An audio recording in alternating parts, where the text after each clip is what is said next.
Good morning and welcome. Joining me on set this morning is Izac King and Marlon Asher. Gentlemen, good morning Good and morning, welcome. Good morning. Thanks very much. I want you guys to start by telling me about your involvement in the life of a ghetto youth. So, how did that come about? Well, actually, we did an album, had no name for it, and after recording some tracks with some international artists like the likes of Sizzler, Rash Shiloh, Pressure Bus Pipe, you know, uh, we came up with the idea of, making the album so that it will, relate to Enterprise Shogun as the village that we come from. And meeting with Sizzler, he wanted to make the life of a ghetto youth into not just a move, but a movement. So the album was called Life of a Ghetto Youth, and there was a tour, that was put together because of the album, and it was also called Life of a Ghetto Youth. And it was supposed to be an album between Izac and myself, and then the recording company decided we wanted some collabs on there, and then after they got the artist, and it was history after that. You know what I'm saying? So it was a blessing to be on that project. And Izac, what was the highlight of that experience for you? Actually, I didn't went on the tour because of situations beyond my control. But working on the album was a phenomenal experience because these artists I actually looked up to as a younger man. I'm still young, so watching them on TV and listening to them on radio, I've always been wanting to work with them and do music with them. So when the opportunity came, it was amazing. Yeah. Okay, do you guys, looking back at your individual musical journeys, did you find it difficult to get support from local audiences? Well, as far as performing locally, I always appreciate coming back home because I don't know if it's me, but the love that I feel is actually different, It's, well, I must say it's what I just be looking for in terms of, getting love from my country, Trinidad. When I go out there to sing, the love is overwhelming.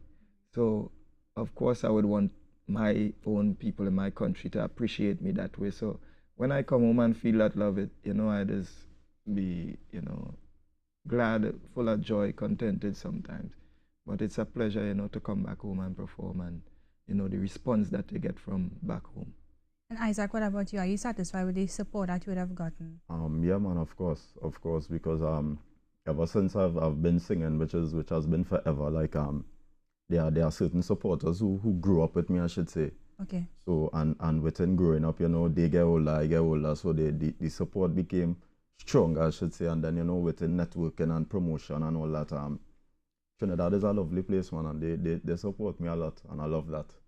Okay, so you guys don't subscribe to the whole soca versus reggae and dancehall war that's supposedly. No, man, music is music. I is a man, a supporter of music, despite I'm an artist, and it doesn't matter what genre of music you're listening to.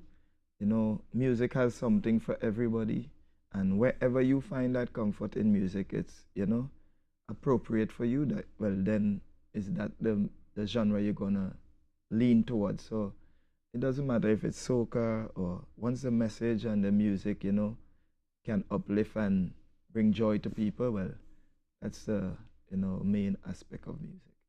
You mentioned that Life of a Ghetto Youth is not just an album but a movement. What exactly does this movement represent? Well, it represents, the struggles of the youths in the ghettos and the struggles of youths in general, and it's an effort to try and address some of these situations through music and through going to some of these places and interacting with the actual people that feeling the pressure or in the problem.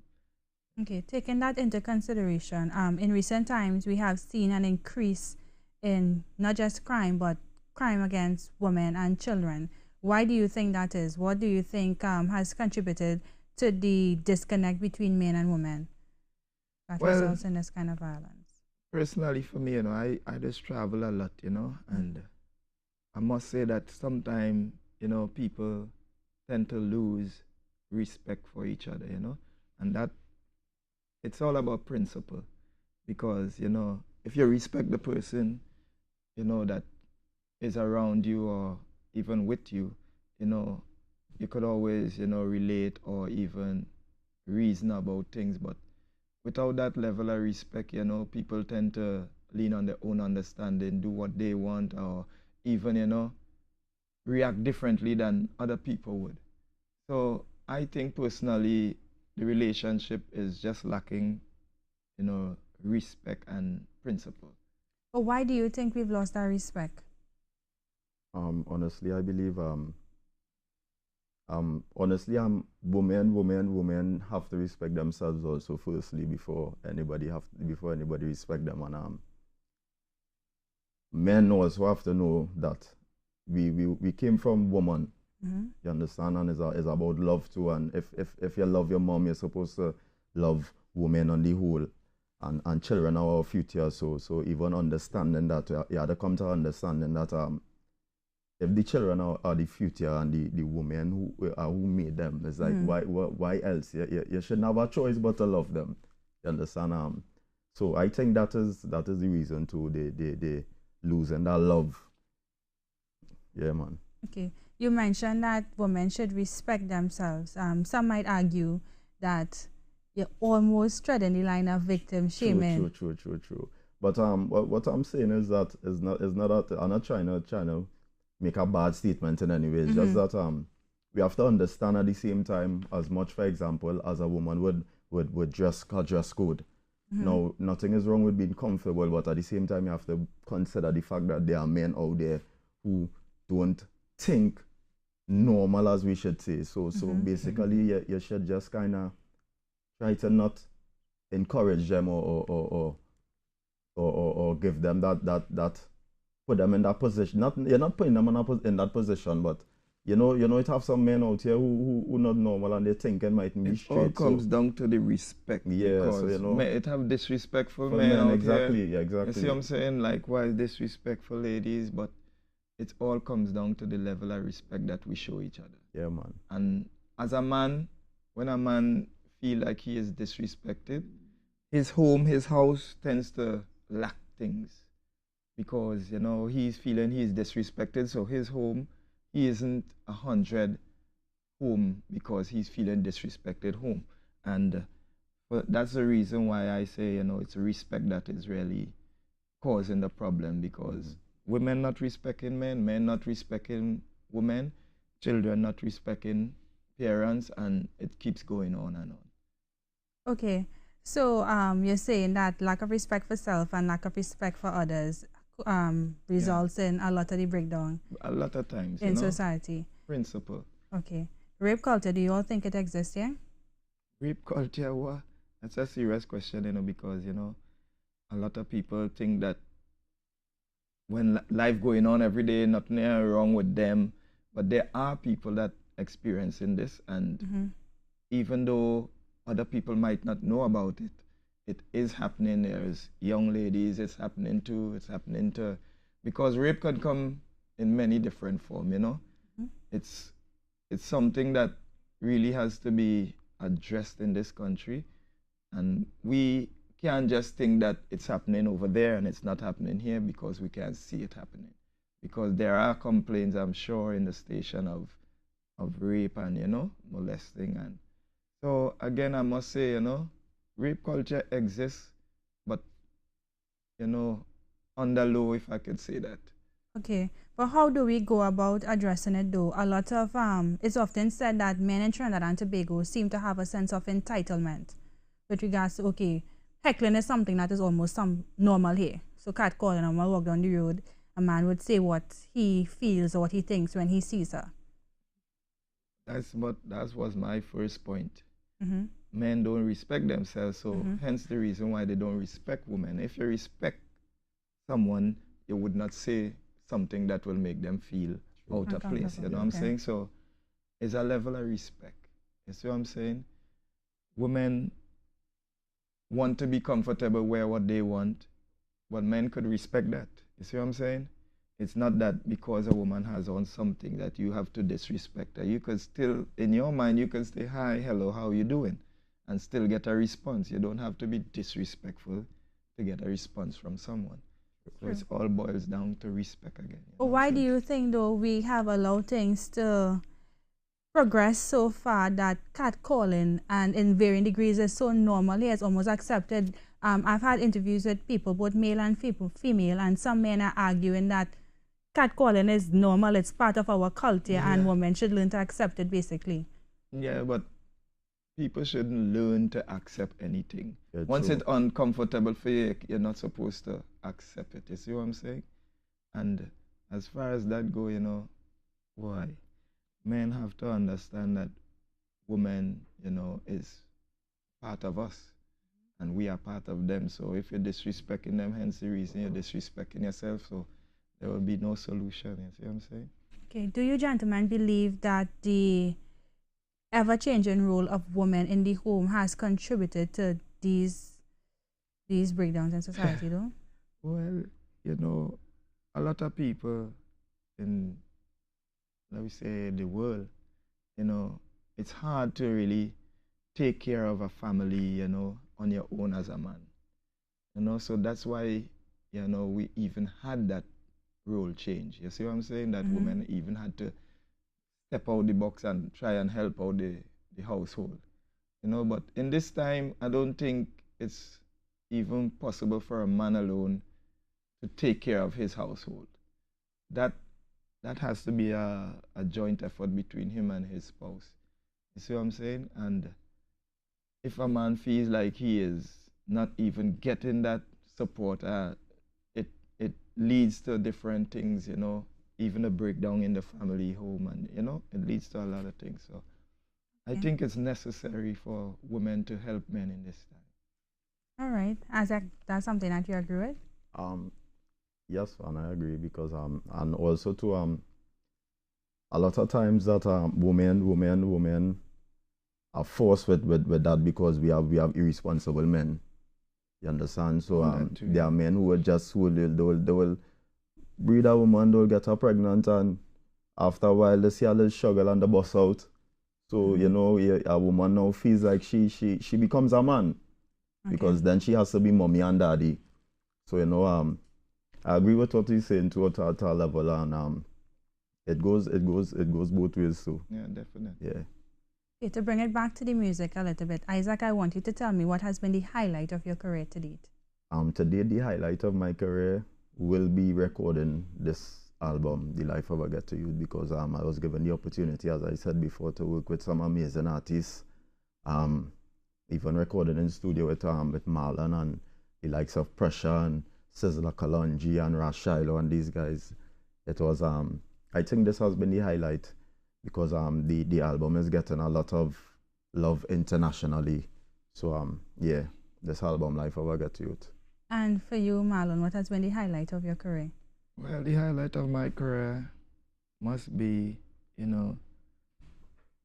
signing myself to a company that based in America, and they actually taking me to America and making sure I record albums. This is probably the highlight of my career, but I don't think the pinnacle of my career is yet to be hit, so but the highlight, I must say, is actually signing a contract and going out there and being able to make music freely. Okay. Izac, you mentioned that you're not just a reggae artist. Do you have a favorite genre? Not necessarily. I like all music.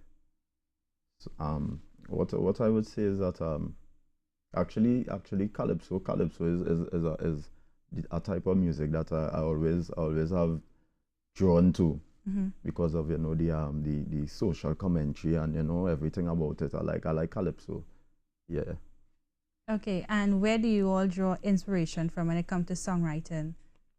Just life on the whole. Just life, because where we come from, you might have experience with a young lady, you might have experience with your friends, just the area. Yeah, hence the reason why they say music is life, because without life events you can't make music. Yeah, true. You can make songs, but you cannot make, that that finished product. You need to have an experience that you can put into words on the music. So it's about, you know, merging the music and the lyrics together to make a beautiful song or even a hit song. So, you know what I mean? It's about, like, for instance, you know, you can make a beat and put it out, but it will play, but nobody wouldn't know what the beat is telling you Okay. until without the someone words, yeah. interprets, you know, through words what the beat is telling them. Yeah, so that's about it. Who are some of the artists that you gentlemen would like to work with? Well, for me, I've been working with a lot of artists, but you know, I would like to do some music with Buju in the future. You know, just for the, you know, I'm a big fan of Buju and always wanted to work with him. You know. You, Izac? Yeah, I'm Boju Banton. I have a whole heap. I have a whole list here. So if I start now, I mightn't finish. But yeah, Boju Banton. Locally, Bunji Gallon. Bunji I like his Garlin. style. Yeah, that artist is a mad artist. Desha. Yeah, I love Desha. Enjoy for one, you know. Benjai. Yeah. Yeah, man. Yeah, a lot of artists, man. Junior Gong. Yeah, Okay. man.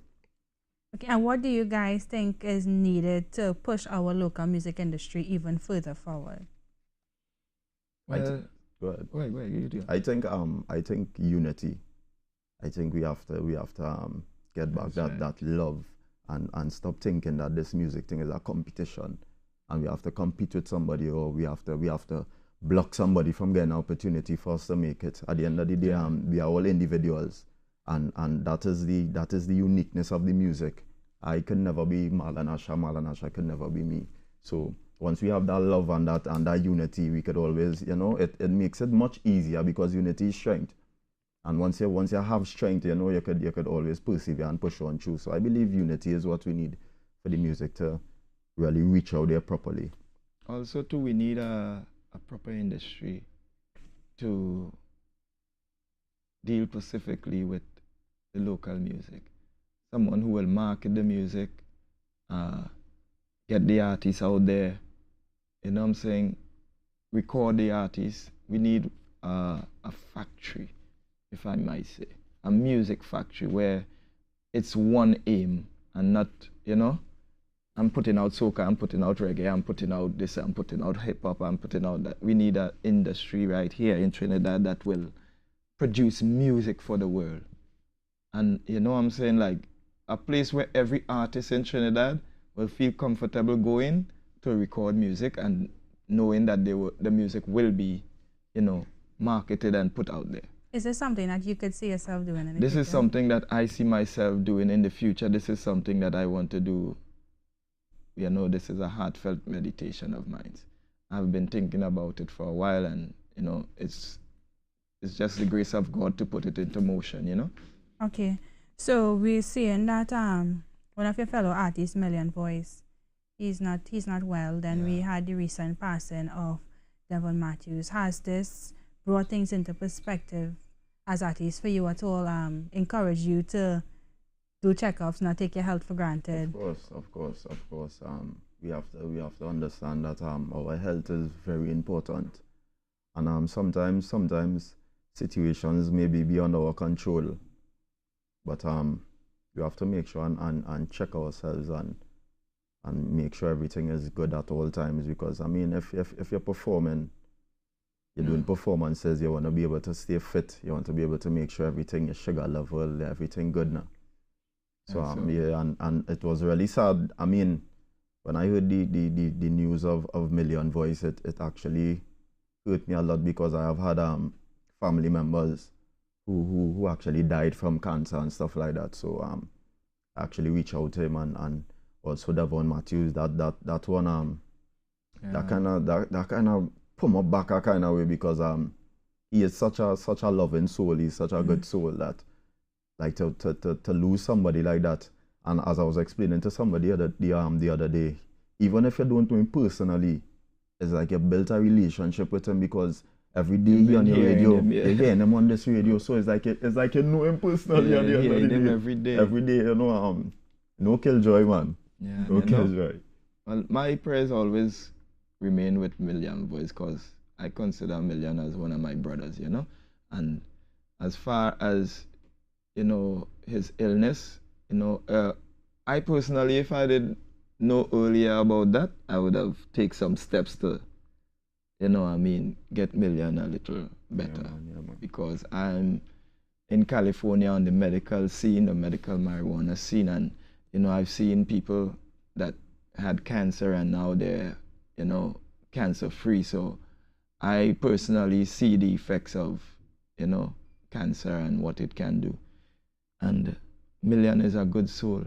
He has a lot to offer as far as music is concerned. And to see him sick, is God's grace, but to see him sick, it's kind of heart-wrenching because Million was always a positive light in the music. And he will always remain that, if I may say, because his music, inspirational. Million voice, and I know God has a plan for him, and whatever transpire in this time, just God grace. Okay, as we prepare to wrap up, any advice for other persons hoping to venture into musical realm? Well, from me personally, if you want to be a musician and you feel you want to be a singer or even a player of instrument, you have to stick with what you're doing. You can't go to work and come back home and do music. If you want to be a musician, you have to do music alone. I had to leave construction to pursue my musical career. Okay. So, you know what I'm saying? Because I can't go to work in the day and come back in the evening and try and write a song. I'm tired. So I keep the energy all day and write the music in the evening because I want to do music now. So if you're just coming into music and you want to be a permanent entertainer in the business, you have to do music and music alone. You have to be in music every day. You have to put yourself where there's a studio. If you can't get to record, just be there. Someone will record you. And this is the persistence that we need in order to succeed as a musician. Yeah, man. Music is life. So if you're doing music, you should just do it. You should just do it. Do it 150%, because music is something that I believe if you don't put your all into it, when the music comes out, people will know. Yeah, definitely. People will know. They would hear the song and they'll be like, nah, man, he didn't pour all the emotion into it and not feeling it. So my advice to anybody who's looking to do the music is just do it. Don't half step. Don't think about anything else. If you're loving it, love it with your all. Okay, you say music is life. If not music, then what would you be doing?